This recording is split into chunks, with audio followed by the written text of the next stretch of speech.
친구들 안녕. 밥 먹었어요? 하루가 또 금방 가네요. 친구들은 어떤 하루 보냈는지도 궁금하고 또 친구들 보고 싶어서 왔어요. 그리고 또 친구들 마음, 사랑스러운 마음들 진짜 고마운 것 같아요. 진짜 어떻게 보면 그런 소중하고 예쁜 마음들을 받는다는 게 진짜 행운인 것 같고 너무너무 행복한 일인 것 같은데 진짜 고맙다는 말로는 부족한 것 같아요. 근데 고맙다는 말보다 사랑한다는 말보다 더 이렇게 표현되는 말을 찾지를 못해서 그렇게 표현하는데 그렇게 말로 표현할 수 있는 것들 그런 이상인 것 같아요. 그래서 정말 고맙게 생각하고 친구들도 그런 사랑들을 많이 받을 수 있는 사람이면 좋겠다 그런 생각이 늘 드는 것 같아요. 친구들이 오늘 보낸 하루도 괜찮은 하루였으면 좋겠고 책 읽어드릴게요.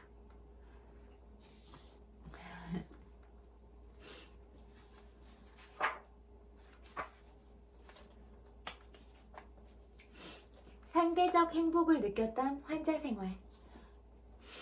그로부터 오랜 시간이 흐른 후 내가 정상적인 생활, 이것은 곧 내가 수용소에서 풀려난 후에도 아주 오랜 시간이 흘렀다는 것을 의미한다. 정상적인 생활로 돌아왔을 때 누군가 나에게 주간 화보에 실린 사진을 보여준 적이 있었다. 죄수들이 침상 위에 빽빽하게 누워서 흐리멍텅한 시선으로 방문객을 바라보는 사진이었다. 정말 무섭지 않습니까? 사람을 바라보는 저 무시무시한 얼굴들을 보십시오. 모든 것이 너무나 끔찍하지 않습니까? 어째서요? 나는 물었다. 왜냐하면 정말로 그 말을 이해할 수 없었기 때문이다. 바로 그 순간 과거에 일어났던 그 모든 일들이 다시 내 눈앞에 스쳐 지나갔다. 새벽 5시, 밖은 아직 어둠에 묻혀 있었다. 나는 70명의 사람들이 치료받고 있는 흙으로 만든 막사의 딱딱한 판자 위에 누워 있었다. 우리는 병에 걸려 있었고 그래서 일을 하러 가지 않아도 되었다. 행진에 나갈 필요도 없었다. 우리는 하루 종일 막사의 한 귀퉁이에 누운 채로 졸면서 그날분의 빵과 스프가 배급되기를 기다렸다. 그때 우리는 얼마나 이 상황을 흡족하게 생각했는지 모른다. 그 모든 불편함에도 불구하고 우리는 행복했다. 우리는 불필요한 체온 저하를 막기 위해 몸을 꼭 밀착하고 손 하나 까딱하고 싶지 않은 나른한 상태에서 이제 막 돌아온 야간 당번들이 점호를 받고 있는 운동장에서 들려오는 날카로운 호루라기 소리와 구령 소리를 들었다. 마침 그때 문이 열리면서 눈보라가 막사 안으로 몰아쳐 들어왔다. 지칠 대로 지친 동료 한 사람이 눈을 뒤집어 쓴 채 단 몇 분 동안이라도 앉아서 쉬기 위해 비틀거리며 안으로 들어왔다. 하지만 고참이 그를 다시 밖으로 쫓아냈다. 인원 점검이 진행되는 동안 외부인이 막사 안으로 들어오는 것이 엄격하게 금지되어 있었기 때문이다. 그때 내가 얼마나 그 친구에게 미안했는지, 그리고 또 그 순간 그와 같은 처지에 있지 않고 병에 걸려 병동에서 졸 수 있다는 사실이 또 얼마나 기뻤는지. 그곳에서 보낸 이틀이, 그리고 그 이후에 주어진 또 다른 이틀이 내 생명을 보존하는 데 얼마나 큰 도움이 되었는지 모른다. 이 모든 일들이 잡지에 실린 사진을 보는 순간 마음속에 떠올랐다. 나는 이 이야기를 상대방에게 들려주었고 그때서야 그는 내가 그 사진을 그렇게 끔찍하게 생각하지 않는 이유를 알게 되었다. 사진 속에 있는 사람들이 어쩌면 전혀 불행하지 않을 수도 있는 것이다. 병동에 누워있은 지 사흘째 되는 날 나는 야근 당번에 편성되었다. 그런데 바로 그때 주치의가 달려와 발준티푸스 환자를 수용하고 있는 다른 수용소에서 의료 자원봉사자로 일하지 않겠냐고 물어왔다. 친구 간곡한 만류에도 불구하고 나는 가기로 결심했다. 나는 내가 작업방에 들어갈 경우 짧은 시간 안에 죽게 될 것이라는 것을 알고 있었다. 그러나 만약 내가 죽어야 한다면 나는 내 죽음에 어떤 의미를 부여하고 싶었다. 의사로서 내 동료들을 돕다가 죽는 것이 그전처럼 비생산적인 일을 하는 노동자로 무기력하게 살다가 죽는 것보다 확실히 의미 있는 일이라고 생각했다. 나에게는 이것이 단순한 계산이지 희생이 아니었다. 그때 위생사관이 비밀리에 발진티푸스 병동으로 자원해가는 우리들을 특별히 잘 간호하라는 명령을 내렸다. 우리가 너무나 쇠약해 있었기 때문에 위생사관으로서는 자칫하다 의사 2명 대신 시체 2구를 덤으로 얻게 될까봐 겁이 났던 것이다.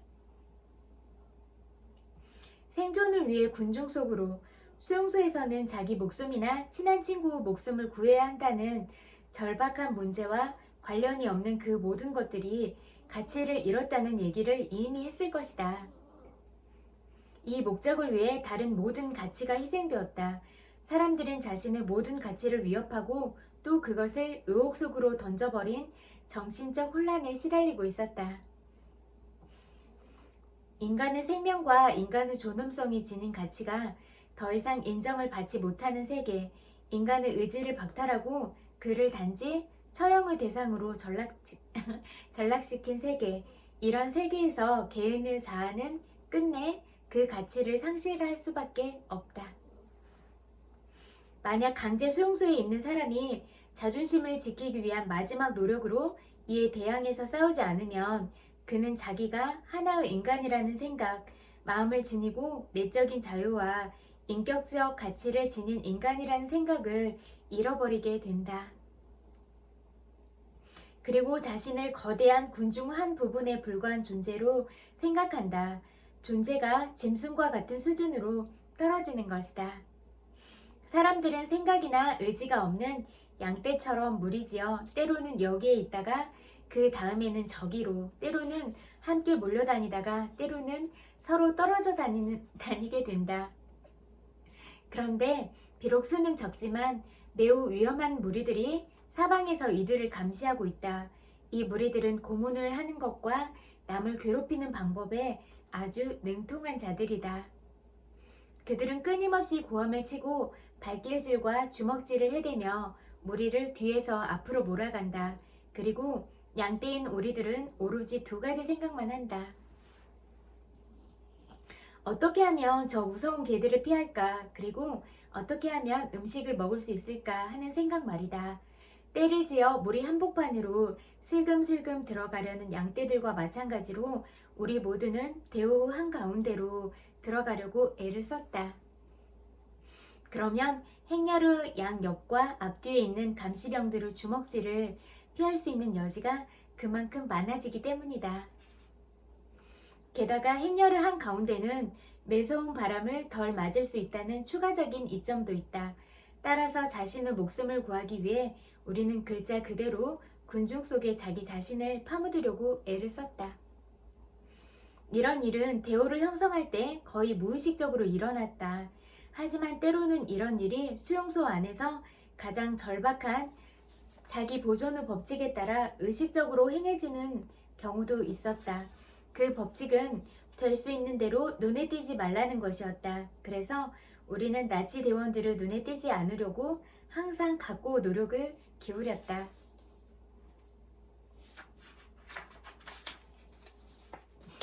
나 혼자만의 공간. 수용소에서도 사람들로부터 떨어져 혼자 있을 수 있는 시간이 있었다. 그리고 심지어는 그래야 할 필요가 있을 때도 있었다. 잘 알다시피 사람이 하는 모든 일이 항상 다른 사람의 시선을 끄는 강요된 공동생활을 하다 보면 때로는 잠시 동안만이라도 사람들로부터 벗어나 혼자 있고 싶다는 생각이 강하게 들 때가 있다. 수용소에 갇힌 사람들은 혼자 있게 되기를, 혼자서 사색에 잠길 수 있게 되기를 간절히 원했다. 그들은 자기만의 개인적인 공간, 혼자 있는 고독을 열망했다. 그런데 소위 말하는 요양소로 옮긴 후 나는 한 번에 5분 정도 혼자 고독을 즐기는 흔치 않은 행운을 누리게 되었다. 내가 일하는 막사에는 약 50여 명의 정신착란증 환자가 수용되어 있었는데 그 막사 뒤 수용소를 두 겹으로 둘러친 철조망 한 모퉁이에 아주 조용한 곳이 있었다. 이곳에는 시신 6구를 보관하기 위해 기둥 몇 개와 나뭇가지를 엮어서 세운 임시 천막이 있었다. 그리고 거기에는 배수관으로 통하는 구멍도 있었다. 나는 일이 없을 때마다 이 구멍의 나무 뚜껑 위에 쭈그리고 앉아있곤 했다. 그냥 앉아서 꽃이 만발한 초록빛의 산등성이를 바라보거나 철조망의 마른 목골 그물눈 안에 들어가 있는 먼 바바리아의 푸른 언덕을 바라보았다. 나는 간절하게 꿈을 꾸었다. 그러면 내 마음은 북쪽에서 북서쪽 나의 집이 있는 방향으로 날아갔다. 그러나 보이는 것은 구름뿐이었다. 옆에 있는 시체, 이가 득실거리는 그 시체도 나에게는 문제가 되지 않았다. 감시병이 지나가는 발소리만이 나를 꿈에서 깨울 수 있었다. 병실에서 부르는 호출이나 새로 들어온 의약품, 약이라고 해봤자 아스피린 5알 내지 10알이 전부로 50명의 환자가 있는 막사에서 며칠이면 바닥이 나는 양이었다. 바닥하려는 소리 때문에 꿈에서 깰 때도 있었다. 약을 받은 다음 나는 회진을 했다. 환자들의 맥박을 일일이 재보고 상태가 위급한 환자에게 반알씩 주었다. 가망이 없는 환자에게는 약을 주지 않았다. 약이 아무런 도움이 되지 않기 때문이고 더 나아가 그것이 결국 가망 있는 환자들을 위해 써야 할 약을 빼앗는 것과 같기 때문이다. 증세가 가벼운 환자에게는 격려의 말 이외에는 아무것도 해주지 않았다. 나 자신도 발진티푸스에 심하게 걸려 완전히 기진맥진한 상태였음에도 불구하고 나는 몸을 끌다시피 하면서 이 환자에서 저 환자로 옮겨가며 그들을 돌보았다. 그런 다음 나는 다시 배수구 나무 뚜껑 위에 있는 나 혼자만의 장소로 돌아가곤 했다. 그런데 이 구멍이 어느 날 우연히 내 친구 3명의 목숨을 구하기도 했다. 수용소에서 풀려나가기 바로 직전 다카오를 목적지로 하는 대규모 수송 작전이 있었다. 하지만 새 친구들은 아주 약삭빠르게 이것을 피해갔다. 그 구멍 안으로 들어가 감시병의 눈을 피했던 것이다. 친구들이 구멍으로 들어가고 나서 나는 조용히 뚜껑 위에 앉아 아무것도 모르는 것 같은 순진한 표정을 하고 어린아이처럼 철조망에 자갈을 던지고 있었다. 감시병이 나를 보고 잠시 망설이는 듯 했다. 하지만 그런 다음 그냥 가버렸다. 그가 간 다음 나는 밑에 있는 새 친구들에게 최악의 위험한 상황은 지나갔다고 알려주었다. 번호로만 취급되는 사람들, 수용소에서 사람의 목숨이 얼마나 가치 없는 것으로 여겨지는지는 이것을 경험해보지 못한 사람은 상상도 못할 것이다. 감정이 무뎌진 수용소 사람들도 병든 사람을 이송할 때에는 이곳에서 인간 존재가 얼마나 철저하게 무시당하는지를 느꼈을 것이다. 다 죽어가는 병자의 몸은 바퀴 2개가 달린 수레에 던져진다. 동료 수감자가 그 수레를 끌고 대개는 눈보라가 몰아치는 길을 몇 마일이나 걸어서 다른 수용소로 옮긴다. 만약 병자 중 한 명이 수레가 떠나기 전에 죽는다 해도 그 역시 마찬가지로 수레에 던져진다. 리스트에 올라 번호와 맞아야 하기 때문이다. 중요한 것은 오로지 번호뿐이다. 오로지 죄수 번호를 가지고 있을 때에만 그 사람의 의미가 있는 것이다. 사람은 글자 그대로 번호가 되었다. 그 사람이 죽었는지 살았는지는 그렇게 중요한 문제가 아니다. 그 번호의 생명은 철저하게 무시된다. 그 번호의 이면에 있는 것, 즉 그 삶은 그렇게 중요한 것이 못 된다. 그 운명과 그가 살아온 내력, 그리고 그 이름은 중요하지 않다. 한 번은 내가 의사로서 바바리아의 수용소에서 다른 수용소로 환자를 호송할 때 동행한 적이 있었다.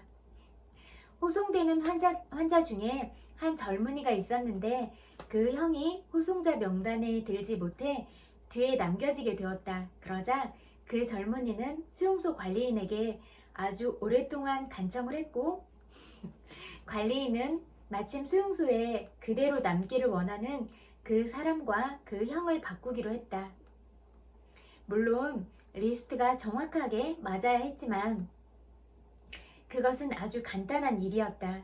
그 형의 번호와 남아있는 사람의 번호를 바꾸면 그만이었다.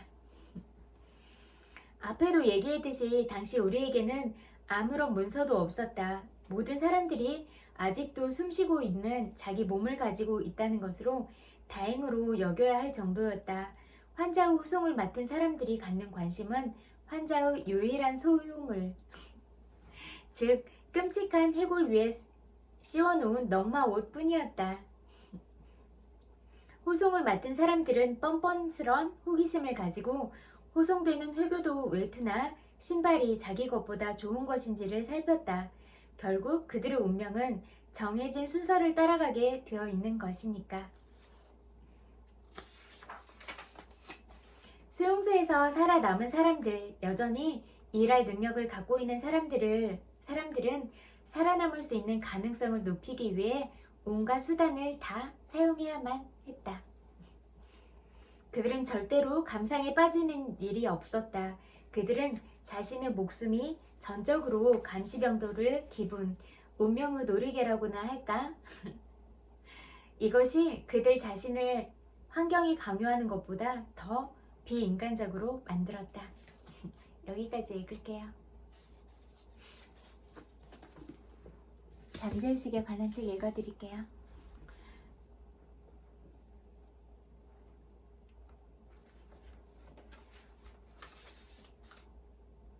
전 재산 5달러를 다 쓰고 새 인생을 찾은 싱글맘 이야기. 어느 날 강연이 끝난 뒤 수강생 캐럴이 나를 찾아와 말했다. 박사님이 가르쳐 주시는 기법이 효과가 있다는 걸 알아요. 제 인생에서 그 효과를 몸소 경험했거든요. 자세한 이야기를 듣고 싶네요. 내 요청에 캐럴은 자신의 이야기를 들려주었다. 저는 이혼하고 초등학교 2학년 아이를 키우는 싱글맘이에요. 몇 개월 전에는 파산할 뻔했어요. 직장을 잃고 나서 세금 청구서가 산더미처럼 쌓였거든요. 지갑에 든 건 고작 5달러짜리 지폐 한 장뿐이었어요. 5달러 지폐를 꺼내 손에 들고 멍하니 쳐다보는데 갑자기 평온한 감정이 마음에 가득 퍼졌어요. 30분 이상 시간이 흘렀다는 것도 잊을 정도로 저는 마음속에서 이런 말을 되뇌우고 있었어요. 정말 놀라운 경험이었죠. 이제 나는 무한의 부로 가득 차 있습니다. 내가 필요한 모든 것이 즉시 마련되며 돈은 차고 넘칠 정도로 불어납니다. 나는 캐럴이 내면의 강력한 도구를 스스로 찾아냈다는 사실에 크게 감동했다. 그 후에는 어떤 일이 일어났나요? 굉장한 일이 일어났어요. 저는 슈퍼마켓에 가서 지갑에 있던 5달러로 식료품을 샀어요. 가격은 신경 쓰지 않고 물건을 골랐는데 계산대에 가져가니 정확히 5달러어치를 샀더라고요.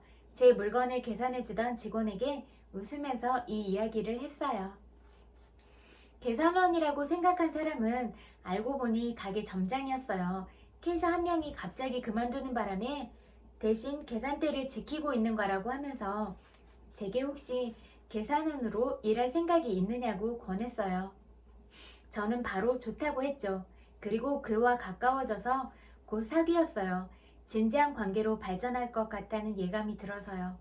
얼마 전까지만 해도 인생의 구렁텅이에 빠져 있었는데 지금은 인생에서 모든 풍요를 누리네요. 캐럴이 마음속으로 부 근원을 믿으며 찾자 무한한 힘이 그에게 축복을 내렸다. 인생에서 점점 커지는 부를 누리며 즐겁게 살았다. 사실 그녀는 잠재의식의 작동 원리를 몰랐다. 자신이 확언한 내용을 잠재의식이 어떻게 수행하는지도 알지 못했다. 단지 축복을 받으리라고 온 마음을 다해 믿었다. 믿음이란 영원한 진리에 따라 사는 것을 말한다. 그 믿음 덕분에 좋은 일이 계속 생겨났다. 우리는 말에 진심을 담고 지금 무슨 일을 하는지, 왜 그런 일을 하는지 명확하게 알고 있어야 한다.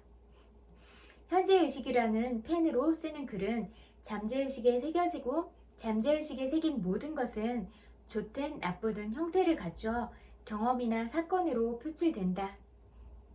그러므로 잠재의식에 새기는 내용은 반드시 사랑이 넘치고 가치 있는 것이어야 한다.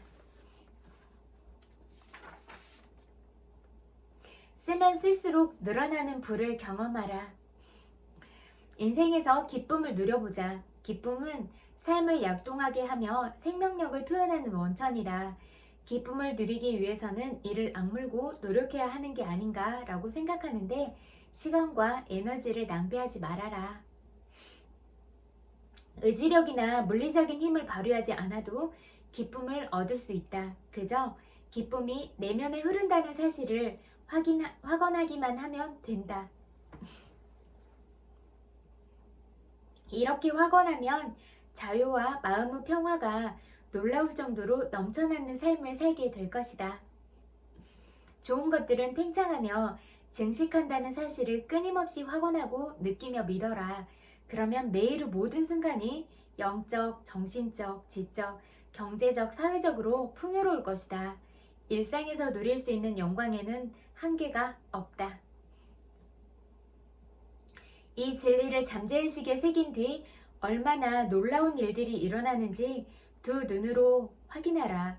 영광스러운 미래가 앞길에 펼쳐질 것이다.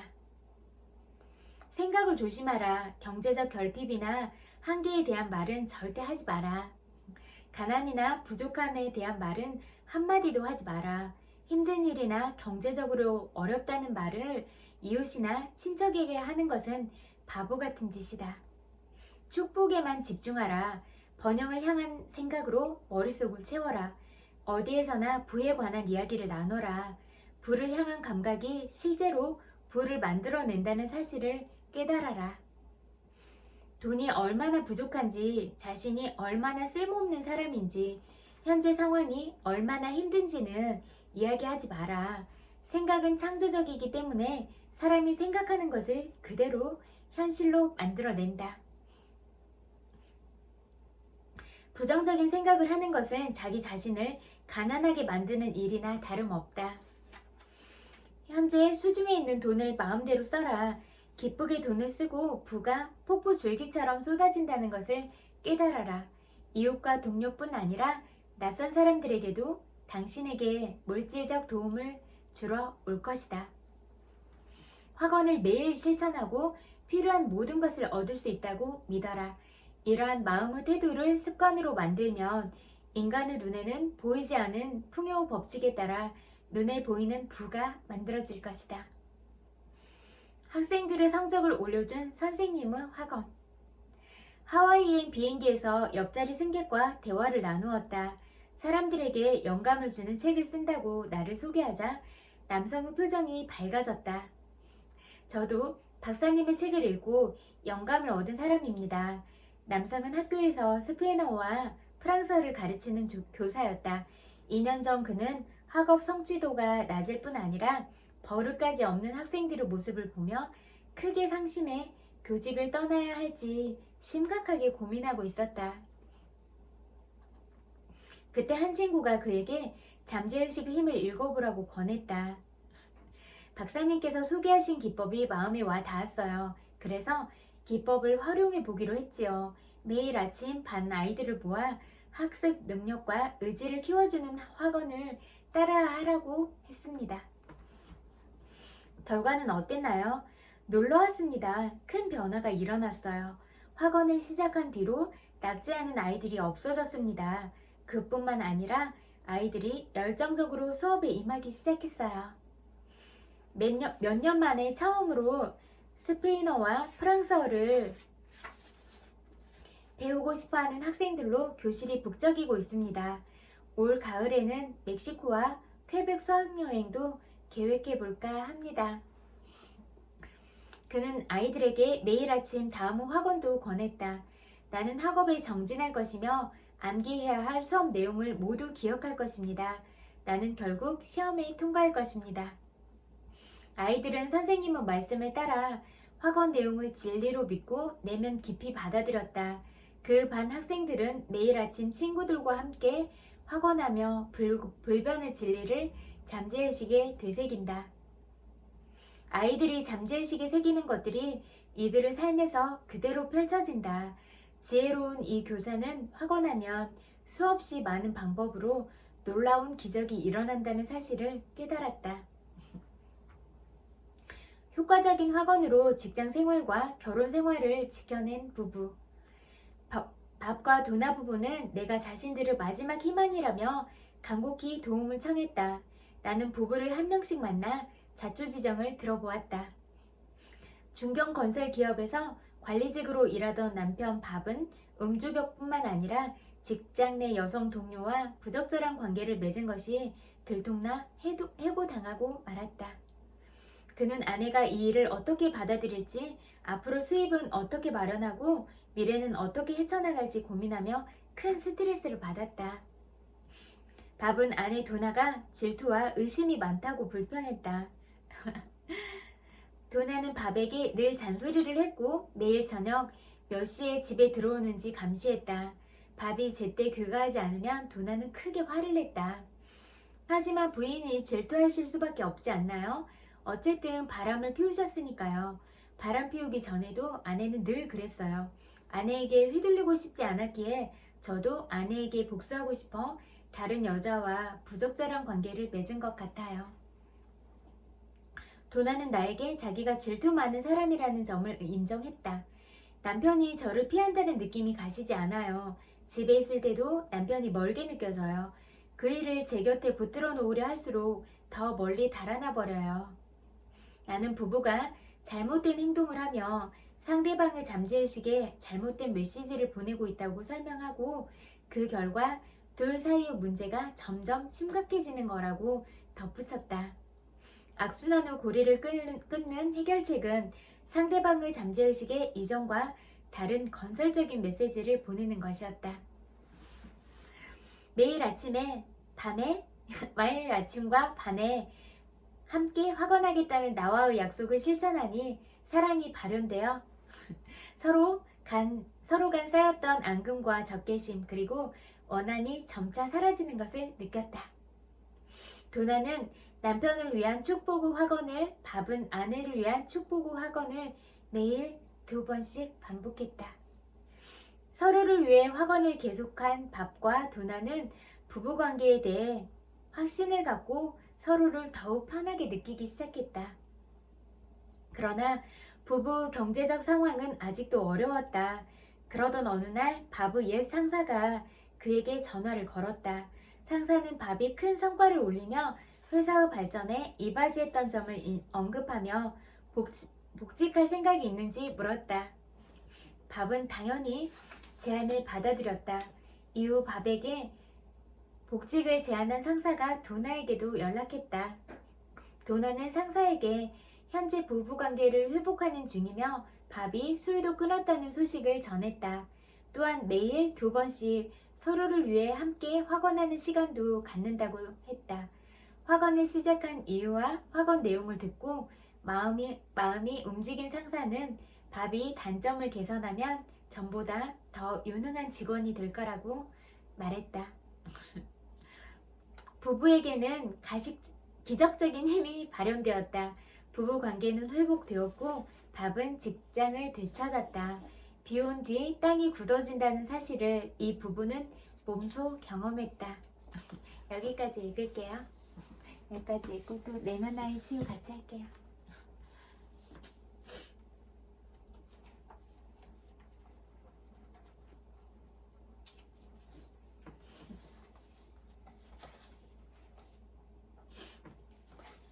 그가 자신의 본 모습이 되려고만 하면 그녀는 소리를 지르고 고함을 쳤다. 해리엇은 항상 그에게 어떤 걸 하도록 지시했다.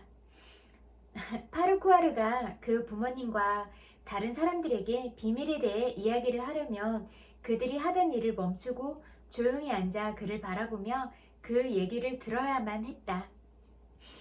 그렇지만 이것은 그들에겐 할 수가 없는 일이다. 그 어머니는 네온 정부 때문에, 그 아버지는 헤리어 때문에 불가능했다.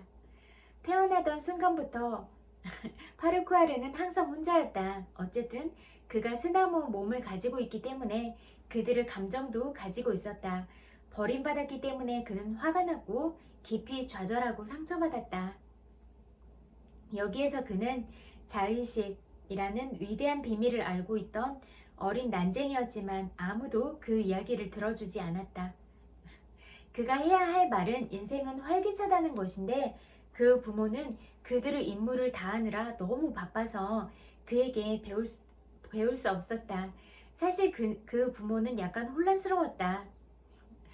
그들의 생각으론 파르쿠아르가 자신의 임무를 다하도록 가르치는 것이 부모의 일이라고 생각했기 때문이다. 그래서 그들이 생각하기에 파르쿠아르가 자신의 임무를 다하지 못했을 때마다 벌을 주었다. 때때로 파르쿠아르를 방 안에 가두고는 무시해버렸다. 어떤 때는 때리기도 하고 그에게 소리를 지르기도 했다. 파르쿠아르는 소리 지르는 걸 가장 싫어했다. 외로움도 견딜 수 있고 매맞는 건 차라리 빨리 끝나기라도 했지만 소리 지르며 그 임무를 끝없이 얘기하는 잔소리는 너무나도 끔찍해서 그 안에 있는 난쟁이의 영혼까지 겁먹을 정도였다. 하지만 난쟁이의 영혼을 죽일 수는 없었다. 그것은 훌륭한 나의 한 부분이기 때문이다. 그렇지만 너무 심각한 상처를 받으면 마치 이제 영혼이 더 이상 존재하지 않는 것처럼 느껴질지도 모른다. 이런 일이 바로 파르쿠아르에게 일어났다. 그는 결국 자기 어머니와 아버지에게 비밀을 알려주던 걸 그만두고 대신 살아남기 위해 그들이 원하는 임무를 잘 수행해 그들을 기쁘게 했다. 그 부모는 아주 불행한 스나무였다.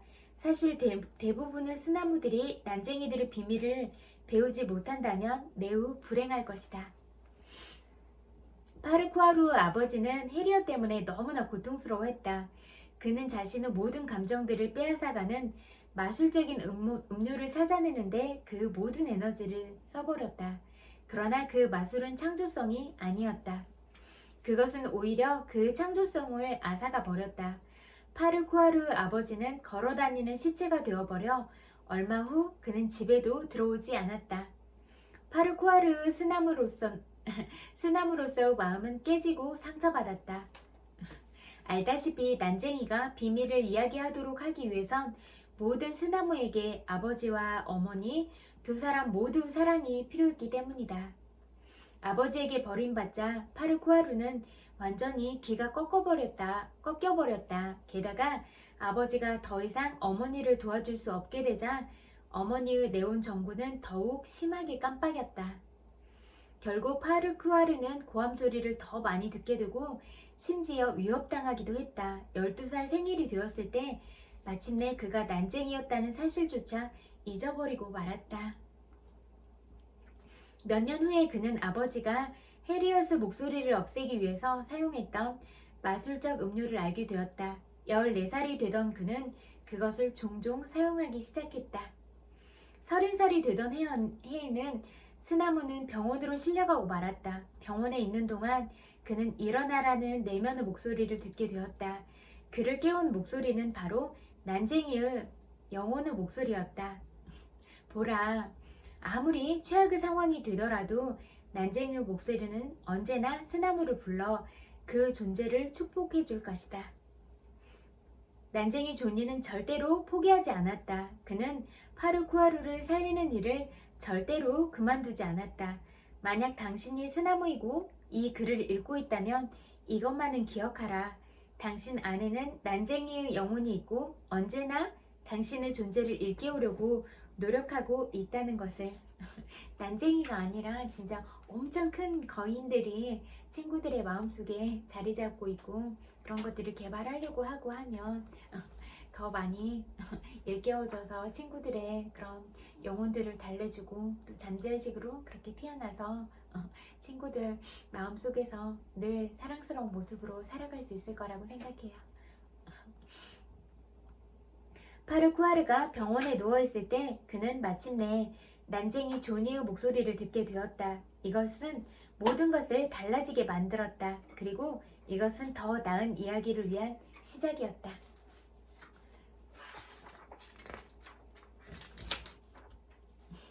여기까지 읽을게요.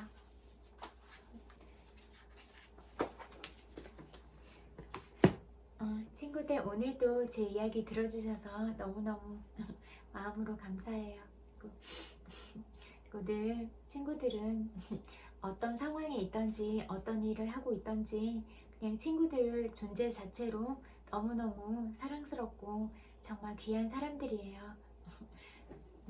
친구들 자체가 진짜 이 세상에 단 한 명밖에 없는 그런 진짜 특별한 명품들이고, 그런 가치들은 어느 상황에서도 훼손되지 않는다, 그렇게 늘 생각하고 있으면 좋을 것 같아요. 그래서 그냥 특별히 뭘 하고 있지 않아도 그냥 존재 자체로 사랑스러운 사람들이다. 그리고 늘 말하지만 바라보기에도 너무 아까운 사람들이다. 그리고 예쁘고 사랑스러운 마음들을 간직하고 이렇게 힘든 순간순간들 다 이겨내고 이 자리에 있어준 것만으로도 정말 마음으로 고맙다, 이런 말들을 늘 해주고 싶어요. 그리고 정말 마음으로 그렇게 생각하고, 그래서 또 힘든 시간들이 있을지라도 우리들이 살아가는 이런 모든 날들은 또 선물 같은 날들이니까 우리가 그런 행복들을 보물찾기처럼 늘 발견하고, 또 이렇게 보물찾기 했을 때 되게 신나잖아요. 이렇게 신나는 마음과 그런 기분들을 늘 수시로 느끼면서 많이 웃고 친구들이 가진 그런 사랑스러움들이 늘 빛나기를 바래요. 그리고 그런 빛들을 찾고 또 주변에 있는 사람들한테도 그런 따뜻한 사랑을 나눠주고 따뜻한 말을 해주고 또 사랑스러운 말을 하고, 그렇게 우리가 서로가 서로한테 사랑스러운 사람이 되어주는 것, 이게 진짜 중요한 문제 같아요.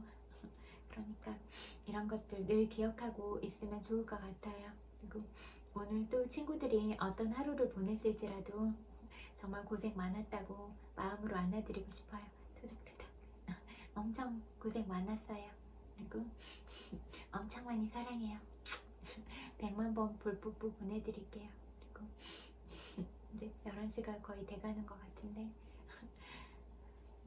오늘은 눈이 많이 녹아서 길이 좀 미끄럽기도 하고 그렇더라고요.